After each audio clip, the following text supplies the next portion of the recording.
Hello dear, आज का video आप सभी के बीच में लेकर हाजिर हूँ।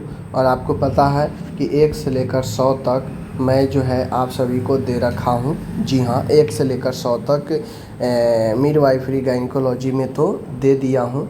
अब यहाँ पे बारी है आपका कम्युनिटी हेल्थ नर्सिंग सेकेंड का, ठीक है, 3rd ईयर के लिए। तो इसमें भी मैं 1 से लेकर 100 तक आपको वन लाइनर जो आपके एग्ज़ाम में काफ़ी महत्वपूर्ण भूमिका निभा सकता है लेकर आया हूँ, ठीक है। तो चलिए यहाँ पे देखते हैं। और यहाँ एक क्वेश्चन चाहे वो फिलअप हो, मैचिंग हो, ट्रू फॉल्स हो, सभी में पूछा जा सकता है। और चलिए वीडियो को शुरू करते हैं। पहला प्रश्न है, कम्युनिटी हेल्थ नर्सिंग के जनक कौन है? जी हाँ, तो कम्युनिटी हेल्थ नर्सिंग के जनक लिनियन वाल्ड है। कौन है? लिनियन वाल्ड है। लिनियन वाल्ड है। WHO की स्थापना कई बार पूछा गया है, तो इसकी स्थापना 7 अप्रैल 1948 को हुई थी। WHO की स्थापना 7 अप्रैल 1948 को। WHO का मुख्यालय कहाँ है? तो भाई जेनेवा स्विट्ज़रलैंड में है, याद रखिएगा। चौथा है, वर्ल्ड हेल्थ डे कब मनाया जाता है? तो वर्ल्ड विश्व स्वास्थ्य दिवस जो है 7 अप्रैल को मनाया जाता है। इसकी स्थापना WHO के स्थापना दिवस पर। अमला आटा का जो सम्मेलन हुआ था, अल्मा आटा का, वह 1978 में हुआ था। और इसी सम्मेलन में जो है सभी के लिए सभी के लिए एक स्वास्थ्य कहा गया था, ठीक है। उसके बाद है, प्राइमरी हेल्थ केयर का उद्देश्य क्या है? इसी में प्राइमरी हेल्थ केयर का उद्देश्य भी दिया गया था अल्मा आटा का सम्मेलन में, ठीक है। प्राइमरी हेल्थ केयर का उद्देश्य होता है कि आवश्यक स्वास्थ्य देखभाल प्रदान करना, जो एक व्यक्ति का सबसे प्राथमिक आवश्यक देखभाल होता है उसको प्रदान करना। भारत में पहला PHC कब शुरू हुआ? तो भारत में पहला प्राइमरी हेल्थ सेंटर जो शुरू हुआ वह 1952 में शुरू हुआ। इसको याद रखिएगा, ठीक है। PHC की जनसंख्या कवरेज कितनी है? तो PHC जो है आपको पता है 20 से 30 हज़ार के जनसंख्या पर होता है प्राइमरी हेल्थ सेंटर। उसके बाद सब सेंटर 3000 से 5000 की जनसंख्या पर होती है। 3000 हिल पहाड़ी पर्वतीय क्षेत्र में, 5000 मैदानी क्षेत्र में। आशा का पूरा नाम क्या है? A for accredit, S for social, H for health और A for activist. Accredited social health activist ASHA का पूरा नाम होता है। आशा योजना कब शुरू हुआ? आशा योजना कब शुरू हुआ? तो 2005 में शुरू की गई आशा योजना, ठीक है, याद रखिएगा आशा। आगे है, ANM का पूरा नाम एक्जुलरी नर्स मिडवाइफ है। GNM का भी याद रखिएगा। CHO का पूरा नाम कम्युनिटी हेल्थ ऑफिसर होता है, ठीक है। हेल्थ एजुकेशन का उद्देश्य क्या है? तो स्वास्थ्य शिक्षा का उद्देश्य होता है किसी के भी व्यवहार में परिवर्तन करना, बदलाव करना। हेल्थ एजुकेशन का यही उद्देश्य होता है। होम विजिट का क्या उद्देश्य है? तो होम विजिट का उद्देश्य होता है पारिवारिक स्तर पर स्वास्थ्य देखभाल प्रदान करना, ठीक है, घर घर जाकर लोगों को समस्या को सुनना, ठीक है। बैग टेक्निक किससे संबंधित है? तो बैग टेक्निक होम विजिट के दौरान इस्तेमाल की जाने वाली इक्विपमेंट वगैरह होती है। एपिडेमियोलॉजी के जनक कौन है? तो एपिडेमियोलॉजी के जनक जॉन स्नो है, ठीक है। एपिडेमियोलॉजी के जनक जॉन स्नो है, याद रखिएगा। इंसिडेंस क्या दर्शाता है? माय डियर, इंसिडेंस दर्शाता है इलाके में नए केस, नए बीमारी को, ठीक है। प्रीविलेंस क्या दर्शाता है? तो प्रीविलेंस जो है दर्शाता है एग्जिस्टिंग केस, यानी पहले से चल रहे बीमारी या केस, ठीक है। IMR का पूरा रूप क्या है? Infant mortality rate. Infant mortality rate, ठीक है, शिशु मृत्यु दर, ओके। आगे है यहाँ पे MMR का पूरा रूप है मैटरनल मोर्टालिटी रेट। कभी कभी इसका ऑप्शन ये भी हो सकता है मम्स मीजल्स रूबेला, MMR, ठीक है। लेकिन MMR का वाइटल्स में अगर पूछेगा तो मैटर्न मोर्टालिटी रेशियो। आगे है यहाँ पे CBR का पूरा नाम क्या है? तो क्रूड बर्थ रेट होता है। CBR क्रूड बर्थ रेट होता है। TFR का पूरा नाम क्या होता है? टोटल फर्टिलिटी रेट होता है, याद रखिएगा, टोटल फर्टिलिटी रेट होता है, ठीक है। फैमिली प्लानिंग प्रोग्राम कब शुरू हुआ? My dear family planning programme 1952 में ही शुरू हुआ, इसको याद रखिएगा। परिवार है एक परिवार नियोजन कार्यक्रम 1952 में ही शुरू हुआ। आगे है कॉपर टी किस प्रकार की कंट्रासेप्टिव है, तो यह IUCD है। कंडोम किस प्रकार का कंट्रासेप्टिव है, तो यह अवरोधक बैरियर मेथड है, ठीक है ना। वैस्कोटोमी किससे संबंधित है, तो वास्ट डिफरेंस का है, तो यह मेल से संबंधित है। ट्यूबेक्टोमी किस में होता है, तो यह फीमेल स्टेरिलाइजेशन की मेथड है। ORS का पूरा नाम ओरल रिहाइड्रेशन सॉल्यूशन होता है, इसको याद रखिएगा, oral rehydration solution. Vitamin A की कमी से नाइट ब्लाइंडनेस होता है, रतौंधी जिसे बोलते हैं। 31 है आयरन की कमी से कौन सा रोग होता है, तो एनीमिया होता है आयरन की कमी से, ठीक है। आयोडीन की कमी से कौन सा रोग होता है, ग्वाइटर घेघा रोग होता है। प्रोटीन डिफिशियंसी में कौन सी रोग होती है, तो प्रोटीन डिफिशियंसी में क्वास्कियोर होती है, याद रखिएगा। सीवियर माल न्यूट्रिशन कौन सा है, तो गंभीर कुपोषण जो होता है वो मरासमस को बोला जाता है, याद रखिएगा। BMI का पूरा रूप क्या है, बॉडी मास इंडेक्स होता है BMI का पूरा रूप। UIP कब शुरू हुई, तो 1985 में यूनिवर्सल इम्यूनाइजेशन प्रोग्राम 1985 में शुरू की गई। 37 है पल्स पोलियो प्रोग्राम कब शुरू की गई, तो 1995 में, इसको याद रखिएगा, ठीक है। आगे है मिशन इंद्रधनुष किससे संबंधित है, तो यह टीकाकरण से संबंधित है, इसको याद रखिएगा। NTEP किससे संबंधित है, तो नेशनल ट्यूबरक्लोसिस इराडिक्शन प्रोग्राम, यह ट्यूबरक्लोसिस क्षय रोग से संबंधित है। NSCP national AIDS control programme HIV AIDS से संबंधित है, ठीक है। उसके बाद है नेशनल वेक्टर बोर्न डिजीज, ठीक है, कंट्रोल प्रोग्राम, यह वेक्टर बोर्न डिजीज से संबंधित है। NPCDS याद रखिएगा, यहाँ पे कैंसर और डायबिटीज से संबंधित है। JSY का उद्देश्य होता है इंस्टीट्यूशनल डिलीवरी को बढ़ावा देना, यानी संस्थागत प्रसर्व ज़्यादा से ज़्यादा हो, इसको बढ़ावा देना JSY का मेन उद्देश्य होता है। JSS कब शुरू हुआ, तो जननी सुरक्षा योजना, ठीक है ना, यह शुरू हुआ आपका जननी सुरक्षा कार्यक्रम, यह 2011 में शुरू की गई। ICDS कब शुरू हुआ, 1975 में ICDS शुरू हुआ। ICDS का पूरा नाम है इंटीग्रेटेड चाइल्ड डेवलपमेंट सर्विस, इसको याद रखना है। आंगनवाड़ी किस कार्यक्रम से संबंधित है, तो यह ICDS से संबंधित है, आंगनवाड़ी, ठीक है। TNI की स्थापना कब हुई, तो 1908 में। TNI का पूरा नाम होता है trained nurse association of India, ठीक है। TNI का पूरा नाम है trained nurse association of India. UNICEF संबंधित किससे है, चाइल्ड वेलफेयर से, बच्चे के कल्याणकारी संबंधित है। आगे है रेड क्रॉस का उद्देश्य होता है ह्यूमैनिटेरियन सर्विस, यह मानवता के रूप में मानवता के लिए काम करता है रेड क्रॉस, ठीक है। आगे है यहाँ पे वाइटल स्टैटिस्टिक्स में क्या शामिल है, तो यहाँ पे जन्म और डेथ डाटा वाइटल स्टैटिस्टिक्स में शामिल होता है। वाइटल स्टैटिस्टिक्स में वे सारे डाटा आंकड़ा शामिल होता है जिससे रोग के फैलाव, ठीक है, जन्म मृत्यु, ये सारा चीज़ प्राप्त होता है वाइटल स्टैटिस्टिक्स में। सेंसस कितने वर्ष में होता है, तो जनसंख्या पर 10 वर्ष में होता है।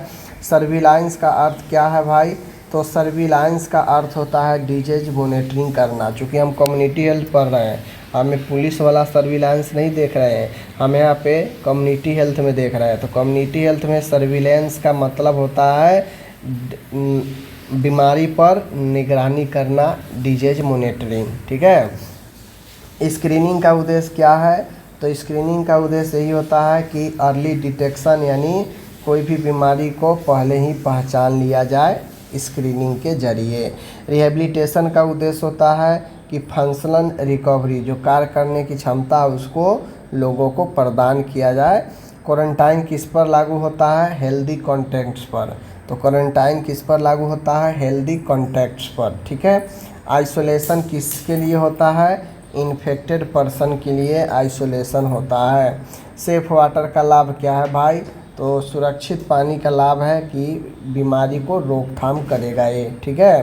क्लोरीनेशन किसके लिए उपयोग होता है? तो वाटर प्यूरिफिकेशन के लिए, जल की शुद्धिकरण के लिए, और पर लीटर पीने के पानी में 0.5 से ज़्यादा जो है आपको क्लोरीन की मात्रा नहीं होनी चाहिए। आगे है बायोमेडिकल वेस्ट का निपटान कैसे किया जाता है? सिगरेशन से, ठीक है, इंसिनरेशन से, डिपिंग से, याद रखिएगा। कम्युनिटी पार्टिसिपेशन का अर्थ है लोगों की भागीदारी, ठीक है। स्कूल हेल्थ प्रोग्राम किससे संबंधित है? तो भाई स्कूल हेल्थ प्रोग्राम स्टूडेंट के हेल्थ, विद्यार्थियों की स्वास्थ्य से जुड़ी हुई है। 64 है यहाँ पे ऑक्यूपेशनल हेल्थ किससे संबंधित है? तो ऑक्यूपेशनल हेल्थ वर्कर के हेल्थ से संबंधित है, जो जिस क्षेत्र में काम करता है उससे संबंधित होता है। इन्वायरमेंटल हेल्थ किससे संबंधित है? तो भाई इन्वायरमेंटल हेल्थ है मतलब पर्यावरण से संबंधित होगा ये। हेल्थ इंडिकेटर का उदाहरण क्या है? तो IMR, ठीक है, हेल्थ इंडिकेटर जो आपके स्वास्थ्य के बारे में सूचित करे वही हेल्थ इंडिकेटर होता है। डेमोग्राफी का अर्थ होता है जनसंख्या का अध्ययन, पॉपुलेशन स्टडी, ठीक है। मैनेजमेंट का मुख्य कार्य क्या है भाई? तो किसी भी प्रबंधन का मुख्य कार्य होता है प्लानिंग करना, ऑर्गेनाइजिंग करना, ठीक है, याद रखिएगा, एग्जाम में पूछता है। सुपरविजन का उद्देश्य क्या है? तो सुपरविजन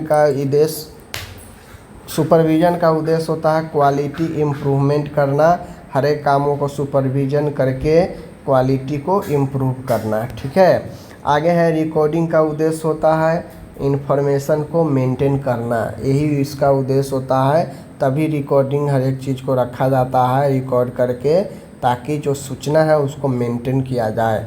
रिपोर्टिंग का उद्देश्य होता है इन्फॉर्मेशन को कम्युनिकेट करना, ठीक है, एक दूसरे के बीच में जो रिकॉर्ड है उसको रिपोर्ट यानी एक दूसरे के बीच में कम्युनिकेट करना। आगे है BCG वैक्सीन कब दिया जाता है भाई? तो यह बर्थ पर दिया जाता है, बर्थ पर और वैक्सीन दिए जाते हैं। BCG के अलावा OPV, हेपेटाइटिस B, A भी आपको दिया जाता है, ठीक है, याद रखिएगा। OPV का पूरा नाम है ओरल पोलियो वैक्सीन। DPT में P का अर्थ है पर्टूसिस, इसे याद रखिएगा। फुल फॉर्म पूछेगा तो डिप्थीरिया पर्टूसिस टिटनेस होता है फुल फॉर्म। मीजल्स वैक्सीन किससे बचाता है? तो यह मीजल्स खसरा से बचाता है, याद रखिएगा, ठीक है ना। और पहला वैक्सीन मीजल्स का 9वें महीने पर लगाया जाता है, याद रखिएगा। कोल्ड चेन में सबसे अधिक उपयोग क्या होता है? तो कोल्ड चेन में सबसे अधिक जो उपयोग है यह आइसलैंड रेफ्रिजरेटर का उपयोग होता है। एक क्वेश्चन अब की बार पूछा गया था NCL स्टाफ नर्स के एग्ज़ाम में कि प्राथमिक स्तर पर, प्राइमरी स्तर पर दूर के क्षेत्रों में किसका ज़्यादा इस्तेमाल किया जाता है? तो ऑप्शन में ही था आइसलैंड रेफ्रिजरेटर, ठीक है। 77 है मलेरिया किससे फैलता है भाई? तो मलेरिया जो फैलता है मादा एनोफिलीज मच्छर से फैलता है, याद रखिएगा। और डेंगू जो फैलता है एडिस एजिप्टाई से फैलता है, इसको भी ध्यान में रखिएगा, अक्सर लोग इन दोनों में कन्फ्यूज करते हैं। तो मलेरिया मतलब मादा एनाफिलीज, डेंगू मतलब एडिस एजिप्टाई, ठीक है। चलिए, टीबी का कारक माइकोबैक्टीरियम ट्यूबरकुलोसिस, यह एक बैक्टीरिया का नाम है, इसको ध्यान में रखिएगा। HIV का पूरा नाम full form human immuno deficiency virus, आपसे फुल फॉर्म इसका पूछ सकता है, तो यहाँ पे दिमाग में छाप लीजिए। एड्स का पूरा नाम एक्वायर्ड इम्यूनो डिफिशियंसी सिंड्रोम होता है, ठीक है। हेल्थ फॉर ऑल का लक्ष्य वर्ष कौन सा था? तो हेल्थ फॉर ऑल का जो लक्ष्य वर्ष रखा गया था वह 2000 रखा गया था, जो आपको 1978 के अल्मा आटा सम्मेलन में रखा गया था। आगे है नेशनल हेल्थ पॉलिसी पहली बार कब आई? 1983 में पहली बार आई, इस चीज़ को ध्यान में रखिएगा। रूरल हेल्थ मिशन शुरू हुआ, ठीक है ना, रूरल हेल्थ मिशन शुरू हुआ 2005 में। आगे है कम्युनिटी हेल्थ सेंटर में कितने बेड होते हैं? तो CHC के पास 30 बेड होता है, ठीक है, याद रखिएगा। PHC में 5 से 6 बेड होता है, इसको याद रखिएगा। PHC प्राइमरी हेल्थ सेंटर में एक मेडिकल ऑफिसर होता है जो PHC को मैनेज करते हैं, ठीक है। आशा कार्यकर्ता होती है, एक समुदाय के वॉलेंटियर के रूप में काम करती है। आंगनवाड़ी किस आयु वर्ग के बच्चों के लिए है? तो आंगनवाड़ी में 0 से 6 वर्ष के बच्चों के लिए बनाया गया है। आगे है ग्रोथ चार्ट उपयोग जो होता है ग्रोथ मॉनिटरिंग के लिए। ग्रोथ चार्ट क्यों उपयोग होता है? तो यह ग्रोथ विकास के मॉनिटरिंग करने के लिए। मैटरनल हेल्थ संबंधित है माँ के देखभाल से, ठीक है। मैटरनल हेल्थ का मतलब होता है मदर केयर। 91 है नियोनेटल पीरियड, ठीक है। नवजात शिशु का जो अवधि होता है 28 दिनों का होता है। इन्फेंट जो होता है वह 1 वर्षों का होता है, याद रखिएगा। और एडोलेसेंट जो होता है वह आपको यहाँ पे 10 से 19 वर्ष का होता है, याद रखिएगा, ठीक है, याद रखिएगा। आगे है यहाँ पे फैमिली का छोटा रूप क्या है? तो फैमिली का छोटा रूप न्यूक्लियर फैमिली होता है, ठीक है। और हेल्थ सर्वे का उद्देश्य है डाटा का कलेक्शन करना, सर्वे के द्वारा यही उद्देश्य होता है। डिजीज प्रिवेंशन का पहला स्तर, देखिए 3 स्तर होता है। अगर आपसे शॉर्ट क्वेश्चन भी पूछे 5 नंबर में कि रोकथाम के स्तर, तो 3 स्तर होता है। प्राइमरी प्रिवेंशन, सेकेंडरी प्रिवेंशन और टर्शियरी प्रिवेंशन, ठीक है, या प्राइमरी, सेकेंडरी, टर्शियरी, यही 3 लेवल होता है। प्राइमरी में बीमारी होने से पहले ही जो है टीका वगैरह लग जाता है, तो वो प्राइमरी में होता है। सेकेंडरी में जो है बीमारी हो चुका है और उससे बचाव के लिए जो उपाय किया जाता है तो सेकेंडरी होता है। टर्शियरी में बीमारी ऐसा हो चुका है जो ठीक होने वाला ना हो और उसको जो है बस व्यक्ति को सपोर्टिंग केयर के लिए दिया जाता है, तो वो टर्शियरी केयर होता है, ठीक है। चलिए आगे बढ़ते हैं। 97 है अर्ली डायग्नोसिस किस स्तर पर प्रिवेंशन है? तो अर्ली डायग्नोसिस का मतलब होता है सेकेंडरी प्रिवेंशन, जहाँ पे बीमारी को पता लगाने के लिए पहले जो है क्या करते हैं, डायग्नोसिस करते हैं। रिहैबिलिटेशन किस प्रिवेंशन से संबंधित है? तो वही मैंने बताया, रिहैबिलिटेशन चूँकि अब चाहे विकलांग हो चाहे कोई भी मरीज हो, अब वो ठीक होने वाला नहीं है, बस जीवन में सुधार करने के लिए उसकी क्षमता बढ़ाने के लिए काम किया जाता है, तो वो टर्शियरी प्रिवेंशन होता है, ठीक है। आपको यहाँ पे देख लीजिए कम्युनिटी हेल्थ नर्सिंग का आधार क्या है भाई? तो कम्युनिटी का पार्टिसिपेशन। जो कम्युनिटी हेल्थ नर्सिंग आपका सब्जेक्ट है, इसका मेन आधार समुदाय के लोग और उसका ज़्यादा से ज़्यादा पार्टिसिपेशन हो हेल्थ के सेक्टर में, यही जो है इसका मेन आधार होता है। तो चलिए आज मैं 100 क्वेश्चन कर दिया। उम्मीद है आपको सीखने के ज़रूर अच्छा मिला होगा और ऐसे ही आपके जब तक एग्ज़ाम नहीं होंगे कंटिन्यू क्लास आते रहेंगे। शॉर्ट क्वेश्चन, लॉन्ग क्वेश्चन, सभी क्वेश्चन को कराते रहेंगे। धन्यवाद।